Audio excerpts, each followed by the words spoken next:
আমি আছি বাংলাদেশের শেষ সীমানায়, একদম জিরো পয়েন্টে। দুই দেশ যেই জায়গা থেকে দেখা যায়, আমি এখন আছি সেই জায়গায়। আপনারা দেখতে পাচ্ছেন আমি আছি বাংলাদেশে, কিন্তু এই জায়গা থেকে দেখা যাচ্ছে ভারতের ইমিগ্রেশন। আর ওই ইমিগ্রেশনটা কিন্তু সিঙ্গাপুরের থেকে কোনো কম না। ওর ভেতরে গেলে কিন্তু আপনাদের মনে হবে আমি কোনো সিঙ্গাপুরে চলে এসেছি। আর আমি এখন যেই জায়গায় দাঁড়িয়ে আছি, এই জায়গা দিয়েই ভারতীয় পণ্যবাহী ট্রাক খালি করে বাংলাদেশে এই রাস্তা দিয়েই কিন্তু ব্যাগ দেয়। আপনারা দেখতে পাচ্ছেন যে লেখা আছে গণপ্রজাতন্ত্রী বাংলাদেশ ভ্রমণের জন্য আপনাকে ধন্যবাদ।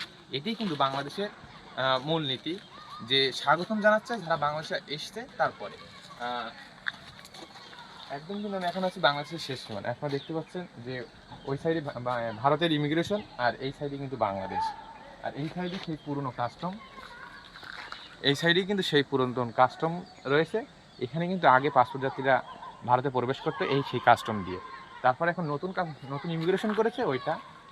আর এটি হচ্ছে আমাদের সেই বাংলাদেশের আগে গেট, এমনি আগে পণ্য ঢুকতো, এখন কিন্তু খালি গাড়ি ভারতে প্রবেশ করে। দুই দেশের মধ্যখানে আমি এখন দাঁড়িয়ে আছি, ভারত বাংলার মধ্যখানে। ভিডিওটি ভালো লাগলে লাইক ও কমেন্ট শেয়ার দিয়ে পাশে থাকবেন, এবং সুন্দর সুন্দর ভিডিও পেতে এই আইডিতে ফলো করে দেবেন।